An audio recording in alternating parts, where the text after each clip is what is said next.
It's a pleasure to address you all today. Operational technology is a very specific domain of the cyber theatre. One of the greatest challenges is how we can start to defend infrastructure which is becoming increasingly digitized against an ever-evolving set of capabilities that threat actors have. At Dragos, we track specific threat activity groups. Often you'll hear about conflict bundled together against APTs. We take quite a different approach to how we classify and name these groups. You heard from the last speaker how the activities of the Russian state can be looked at in terms of the security services there, but below that are a number of laboratories. Each of those laboratories developing different capabilities, different techniques and tactics within different specific areas of technology. We at Dragos do not attribute attacks to any particular state. We're a private company. We are tracking the techniques and the tactics that define those particular groups. We can tell from their behaviors and the types of activity that they carry out who these groups of individuals are, and we can try and inform people about how they can go about defending themselves. Of course, in a number of cases, we do attribute the events to specific attacks, and all the governments and other entities do attribute those to the actions of states. Each year, we publish a year in review, and we announce the new activity groups publicly to try and highlight the activities there. Occasionally, some of the activity is so specific and so timely that we want to inform the rest of the community of that. So what you see here is a breakdown of the different groups that we tracked up until the end of 2022. But with the exception of Electrum and Chervanite on there, we typically wait until the end of that year. And so far, with those activity groups continue to grow, and we've already added another 3 this year, targeting critical infrastructure organizations. One of the things that is worth understanding about these activity groups is that whilst all of them are tracking and targeting critical infrastructure, not all of them contain the ability to attack operational technology. Many of them are working in what we call stage 1. They're trying to position themselves within critical infrastructure organizations. So whilst we're an OT cybersecurity company, we track these specific groups to make sure that we understand those who try and position themselves to enable an attack. Some of them will try to get into that position and enable attack and then carry out basic actions. Others will position themselves and then hand off into other groups. Other groups are quite specific in their research and are focused on just the operational technology, so they get completely reliant on those other groups to gain access into the environment. And by being specific around those activity groups, you can begin to build up a really risk-based approach to defending your infrastructure against this. The general trend in threat towards operational technology is upward. It's very rare anywhere in the cyber domain that there's any trend that doesn't continue in that direction. And what we've seen over the years is this general building of the capability to attack infrastructure, an interest in that area, a recognition that it is something to target and that it has a high cyber importance. The development of APTs and the growing capabilities to deploy into that space. And then even an evolution into criminal groups recognizing the value of that and starting to exploit it. So a great amount of that increase in the volume of threat, and in particular frequency, is driven by criminal activity. And whilst that criminal activity tends to be focused on less critical areas of industry, areas that are still critical to the survival of civilization, like manufacturing, distribution, and logistics, there still hasn't been as much activity of criminal groups within the wider critical infrastructure space, like gas, electricity, and water, potentially because of the fact that defense domain and the civilian domain becomes a lot blurrier as you start to think about the importance of that infrastructure. So when we think about the history of OT malware, we nearly always start that story with a reference to Stuxnet. Stuxnet being at the time one of the most sophisticated and still remains a very sophisticated tool set in the targeting of a very particular system. Not just targeting a particular technology, but targeting the application of that technology within a particular industry and with a particular application. And we still see that trend today. It's very, very rare that we see any operational technology attack that hasn't been tailored for the specific environment that it's in. When you look at a tool set that then started to evolve over the years, in 2016, the use of the CrashOverride malware against a Ukrainian substation was the first demonstration of a universal toolkit. But as I'll go on to explain, there are a number of elements that made that still very target-specific. The Trisis attacks were a shift in capability and a change in the adversarial behavior in that they suddenly showed a disregard for human life, and they actually specifically targeted something that would in the first instance, harm people.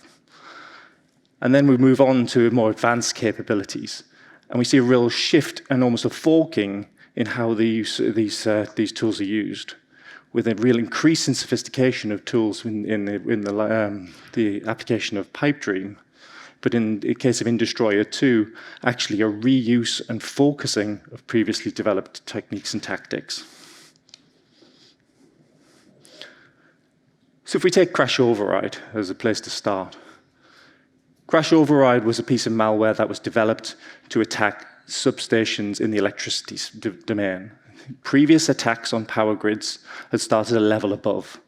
The attacks using Black Energy 3 had occurred and had taken place by gaining access into critical infrastructure components in the oblancos, so in the electricity distribution networks at the control center, and then relied on human beings interacting with the operational technology systems to create an operational effect. By moving down into the substation domain, you can create a much greater persistence of the threat. You can start to affect the operation of the system in a way that can sustain the damage or sustain the outage in the case of an electricity substation. So not only just opening the circuit breakers, so you're carrying out an effect that the system is deliberately designed to implement, but instead you're carrying out an attack and then trying to maintain the persistence of the activity. So diving into the detail of that, what was the target? This was a very specific substation. And there's potentially a huge amount of reconnaissance in the open source space that could have been done in the selection of that target.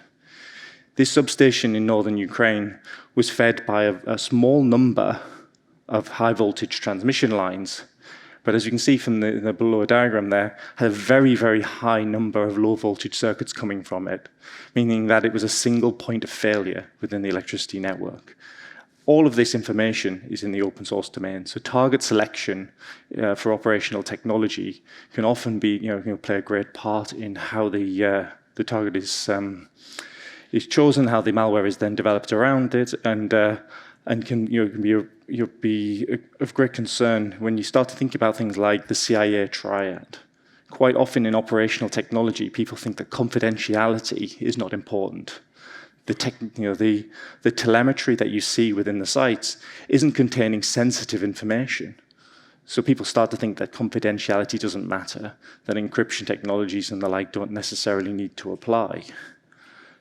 But the information around how the site was built and how it's architected often is shared too much in the public domain. And the above screenshot of that particular site, from the timestamps, and you can find it on the internet, was published online 2 years before the attack ever happened. And it clearly defines the operating system that's used there, the SCADA software. So there's a huge amount of reconnaissance that can be done without any persistence within the target network. That said, the tool set that was built is quite universal. Many components in it were very specific to the target systems, but they're reusable within multiple locations. Some of the components, however, were very, very specific to the target. The different components were clearly developed by different individuals with quite different skill sets and quite different levels of capability. The first component I'd highlight is the denial of service module. The denial of service module was a direct attack on a known vulnerability within a product. There was very little information in the public domain about what that vulnerability was, but clearly the adversary knew how to exploit it. However, in their application of the malware, failed to be able to execute against that. There was a specific hard coding in it of 4 IP addresses on the device. So 4 local domain, local addresses within a very closed network. So it showed that the adversary must have done some reconnaissance of that network, whether through exploiting individuals or spending time persisting within that network and scanning. They discovered, the vulnerable devices. But thankfully, it was not capable of operating, which learned that the system was more easy to restore post-event. The 6150 module showed a different level of sophistication. This is the beginning of adversaries starting to attack the protocols and they're based on international standards, which makes the toolset a lot more universal. And it also included the capability to enumerate the network in order to develop the target, which means that same application can be used in a very agnostic way, no matter what the operating system is or the SCADA software that's installed on the machine. It's making it universal to be able to operate in any kind of substation. They repeated that with OPC, a different but internationally standard protocol. And then importantly, there's another module there which relied on another industrial protocol, which showed the development of their understanding. It had similar capabilities, although it wasn't particularly functional within that particular environment. Another year passes, and we see the emergence of a new activity group, Xenotime. Now, Xenotime took quite a particular focus on one type of system. This group demonstrated clearly an ability to work with devices at a firmware level. They managed to gain persistence within a very sophisticated network, but a network that wasn't well segregated, and then manipulate safety-critical devices, what we call safety instrumented systems, in order to create not just a disruptive effect, but a destructive effect. Now, we describe this as being a real shift in motivation for adversaries, because whilst switching off a power grid can have secondary effects on human life, the loss of electricity can lead to the loss of human life. It is not the same as deliberately causing an explosion, and deliberately creating something that will cause a kinetic event and has a much likely outcome of the loss of life. So whilst their behaviors were clearly more dangerous, and their understanding of specific assets demonstrated a change in capability, it is not a universal tool set. They did not demonstrate an overall change in capability. The tool set does need to be targeted to that very specific set of devices, although can be used again and again on that particular application of that particular type of equipment. Some years pass then before we see the emergence of any new TTPs. The Chervanite threat group is an interesting one for us because we normally only name an activity group based on the emergence of new tactics, techniques, and procedures after the event. This is after we have seen that adversary behaving in that particular way in the wild. We named Chervanite because we've seen an emergence of new tactics and techniques demonstrated through the existence of this malware, but we have never found this malware in the wild. This was discovered at the development stage. And this is done by very careful reconnaissance and working closely with a number of partners in the security services in order to preempt the potential action that groups may be doing. So by taking this malware and analyzing it ahead of any attack, we'll be able to understand the capabilities that contains. And this is a truly scalable piece of malware and shows a particularly high amount of investment in development of the malware itself. bundled in there are a large number of capabilities, which really develop on what we've seen in the past. We see capabilities like we saw within CrashOverride to manipulate devices at a protocol level. But in this case, we see the emergence of two new protocols, OPC UA versus OPC DA that we saw in CrashOverride, which is commonly thought of as being the more secure version, and Modbus, which is something we see quite often targeted in the research domain. It's not fair to say that there aren't many people out there who haven't developed the capability to manipulate these pieces of these protocols before. But packaging it together in a way to be used in an adversarial action is quite different to developing scripts just to exploit something within a lab to prove the possibility of that attack. So the Mousehole component of that really showed the development of that understanding of using standardized protocols, which means that this tool set can be used anywhere where those protocols exist.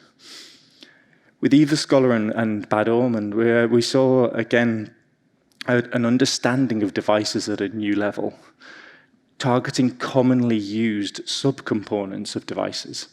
So unlike Xenotime's Trices, which attacked Triconic's safety instrumented systems, Evil Scholar and Bad Omen target underlying web services and an application called Codesys, which is used in thousands of different devices from hundreds of different vendors. So no longer is the malware specific to your one particular controller. Now they've got the ability to manipulate the logic in hundreds of different controllers from many, many different vendors. Meaning that this, whilst it is clear in its initial configuration, it was designed to attack equipment from two vendors. It's not even worth me naming them because it would create a complacency amongst asset owners if they didn't have equipment from those particular spaces. And in the case of Dust Tunnel and Lazy Cargo, the capability there that we saw was the ability to pivot within the devices. Quite often, these boxes are used to bridge across different networks because there's a perception that if something isn't designed to carry out a function, it doesn't do it. So people will say that you cannot pivot between different networks by going through different network interfaces on a device. Nobody has said that in the IT domain for many years. Nobody has relied on the fact that there are two physically different network interfaces as a form of segregation. Any device can be used with the creation of routing to pivot between networks. And the adversary in this case has demonstrated the ability to pivot throughout, which was an understanding of how engineers apply these technologies. So a real shift in the capability of the group there. And almost simultaneously to the discovery of Pipedream, ESET published the existence of Indestroyer 2. Now, Indestroyer 2 is the piece of malware which was mentioned by our last distinguished speaker, in that it was used simultaneously with kinetic activity in Ukraine. It was very much a repackaging and a reuse of the capabilities that were developed in CrashOverride. CrashOverride had custom-developed libraries specifically around the IEC 104 protocol, but instead of this time having a universal framework, the ability to enumerate the network, the ability to create dynamic configuration files which describe the target of the malware, this time, each time this malware was deployed, it was all compiled for a single target. And the three targets that we're aware of, each one had its own variant of this malware. Each one had its own specific file. And whilst it's in this case, the targets were able to defend themselves and very quickly, and those who were hit very quickly able to recover, because all it does is open circuit breakers. They demonstrated almost a simplification of the malware. And this is where we see the forking, in that the Pipedream malware demonstrates a long-term set of research carried out by sophisticated groups in order to try and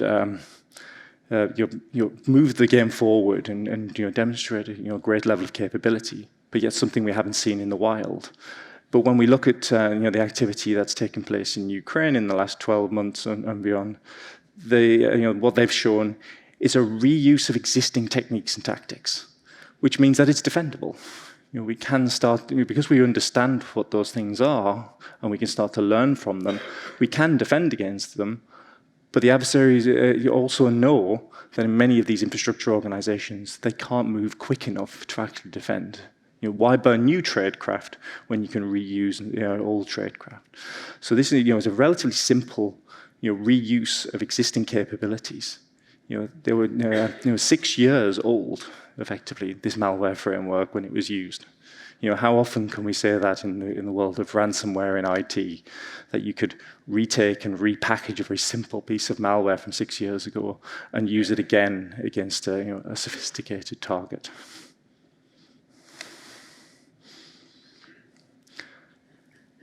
One of the other behaviors that we witness in quite a lot of OT malware is the packaging with that of wipers. Wipers are a very clear way of destroying the evidence of how you went about doing that attack, and also slowing down the recovery time. If your objective is just to open circuit breakers in a substation, how better to prevent the restoration of power than deleting the system that is used to switch it back on again. Now, in many cases, there are manual approaches to doing that, but they're slower.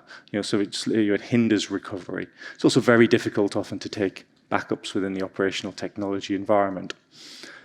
But the change here is that between Electrum's CrashOverride and Electrum's Destroyer 2 is that they moved from having a custom wiper, which was designed to delete specific operational technology files, to actually using a wiper that they'd already used in other activity in Ukraine throughout the previous months. So they'd taken that caddy wiper malware and that they'd already been deployed against many IT systems, many information systems across Ukraine, and packaged it in with this malware. So a reuse of tools. And it shows that actually in this domain, quite often the IT tools can be as capable and sophisticated as OT-specific tools. They often can create just as large an impact. And kind of reverting back a little to one of the early statements, the idea that different groups work together. As we see more and more evidence of how groups operate, we can start to see how different groups work together. And we see this group Camasite, working quite closely with Electrum. Camasite gaining access into the operational technology environments, and then Electrum taking that access and using it to effect, allowing different teams with different capabilities to specialize in their areas. And we see these same groups continuing to behave in very different ways. And we have seen a real shift in behavior, from in many of these groups actively attacking to moving into a reconnaissance phase. Many of the more sophisticated groups have shifted to research. We've seen, as well as seeing Xenotime, who carried out the Trisus attacks, we haven't seen them disappear, even though they haven't carried out any other attacks. We see them very actively on the perimeters of oil and gas companies, and now in particular, the supply chain of oil and gas companies throughout the world. Very much thinking about positioning themselves to attack the oil and gas infrastructure that reduces the West's dependency on Russia. Things like LNG import terminals, so very actively investigated. The supply chain in the LNG industry is very actively probed by that Xenotime group, a group that's actively demonstrated previously in Saudi Arabia that it can carry out a physical impact. We see Camasite positioning themselves in systems, researching the remote access into environment, figuring out how to gain persistence within networks by targeting things like surveillance cameras. So these groups are still very much out there and active, even if they've shifted into a reconnaissance phase. So in final considerations, there are obviously new capabilities always being developed. We might not see those out in the wild because of the reluctance to demonstrate and burn new tradecraft. As we heard from our speaker earlier, at the beginning of the conflict, and as a precursor to the conflict in Ukraine, we saw there was a lot of new capabilities developed. We saw 5, 6 new Vipers suddenly deployed. We haven't seen any, an emergence of many new ones since then. So that initial tradecraft is used, but once you're in a state of hybrid conflict with both cyber and physical, the requirements for deniability start to disappear. So why burn new tradecraft when you can keep using old tradecraft, and in the background continue to develop for maybe a next phase. We see that the standardization of operational technology, as well as driving efficiency in the deployment of capabilities, has very much become an opportunity for attackers. We see the constant reuse of capabilities. So understanding the tradecraft that's been used in the past is incredibly important for defending infrastructure in the future. And that we shouldn't get complacent that if something is being done before, that it will not be reused. It will be reused again and again by adversaries until all infrastructure is defended against it. But we also see that the attackers still have a huge dependency on knowledge within the environment. And so therefore protecting the information that defines the systems that are potentially at risk is important. Defending the people and understanding the people who have access to that information is important. Because without that information, it very much will slow down the development of these new capabilities. Even access to the technology can be a huge risk because it allows the adversary to test. We've seen what can happen when they develop capability without the ability to test it. The denial of service module in CrashOverride didn't work. It took a graduate researcher in my team about an hour to fix it because they had access to the equipment. So if an APT cannot always be successful in every single attack if we limit their access to resources that allow them to demonstrate those capabilities. And there I end and just open it up to questions. Thank you.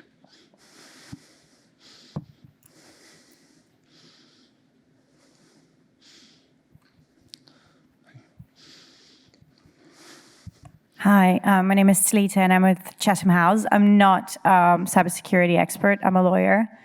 And so my question might be a bit silly, but I'm interested in the legal implications of these kinds of attacks. And looking back at SolarWinds and that kind of malware, that particular piece of software, once it's in, does it have the ability to cause kinetic effects and to hamper OT in the same way as these types of malware that you're describing?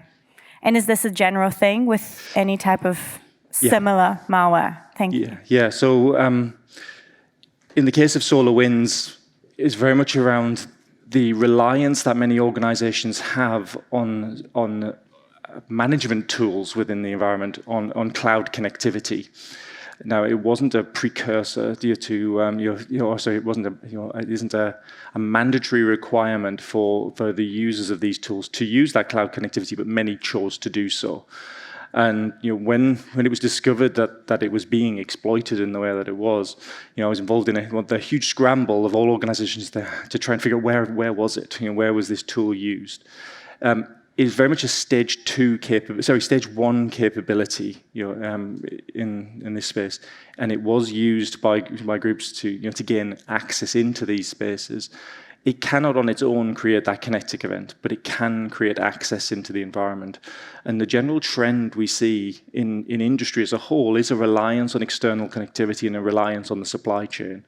One area of focus for me recently has been around the wind industry, because we've shifted from having typical utilities, people who know they own the risk around the electricity grid, handing over access and even control, operations and management of the things that generate the electricity to a third-party vendor, all of which have remote access. So there are many more sort of single points of failure, and the use of remote access is more and more common as an attack vector. But we're going more dependent on it because we have more and more sort of shared services like SolarWinds. Thank you very much for the great and scary talk. And we had basically a continuation of the keynote. So with tech details, let's join in a big round of applause for Phil. Thank you very much.